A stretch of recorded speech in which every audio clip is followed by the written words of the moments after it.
Hello and welcome back to Why You're Wrong, a new show where I look at some of football's biggest narratives to separate fact from fiction and let you know what you might be missing, as well as pointing out some mistakes of my own. And today we're taking on one of the most deluded and insane fan bases in world football. No, not Arsenal, not Barcelona, not Liverpool either. No, we're talking Manchester United. After a rancid start to the campaign, the good times are well and truly back at Manchester United. Since the 6-3 defeat to Manchester City on October 2nd, the Red Devils have lost just twice and won 11 in 17 league fixtures, while a spectacular run of form for Marcus Rashford has pushed them into the Premier League top 3, not to mention getting their first trophy since 2017 with the Carabao Cup. And the press and United fans are responding in a typically measured and rational way by claiming they can overhaul Manchester City and Arsenal to win a first title in 10 years. On the face of it, it isn't so insane. When we recorded this, United were 8 points off Arsenal and 6 points off Man City, on whom they had a game in hand, while no team has scored more goals or taken more points since the resumption of domestic football following the World Cup. With Sancho coming back into the side and Zabitzer proving himself a more than able Eriksen replacement, everything looks good. So why do we think a title challenge is more of a wish than a real possibility? Well, let's look at that run since Christmas. The first thing to note is they've played 10 games in that period, more than 18 of the other 19 sides in the Prem, but in that time they have been highly impressive, scoring 21 and conceding 8 to take 23 points from 30. Now they're getting a bit lucky on the defensive end, 8 allowed from 11 XG, but the underlying stats still say they've been the second best side in the division behind City. This is good stuff. It's pure bald domination by Ten Hag and Pep. Ten Hag currently boasts a 71% win rate in his brief United tenure. That's better than anyone in recent memory, including Alex Ferguson on 60%. Their 7 wins, 2 draws and 1 loss in those 10 matches puts them on an 87-point pace, which is remarkable given how their season started, but it is worth looking at the opponents they've played to get there.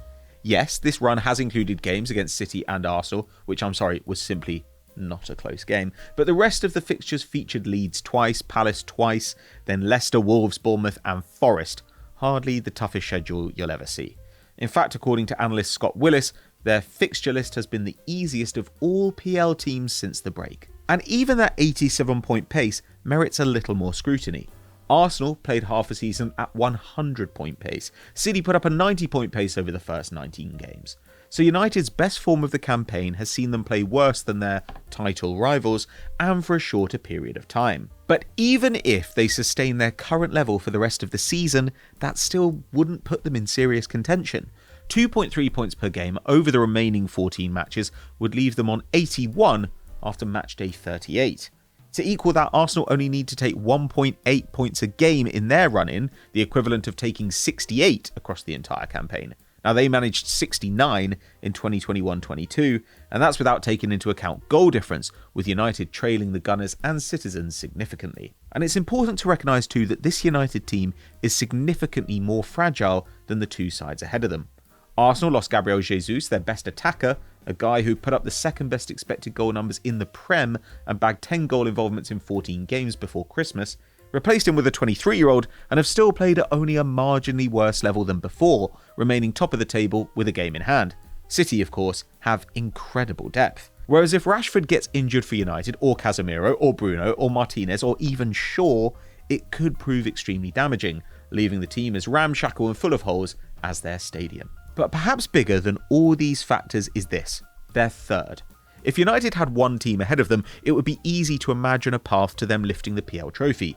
All it takes is a cold run for their rival, and United could leapfrog them, making it a straight shootout for the title. And neither Arsenal nor City look exactly rock solid at the moment.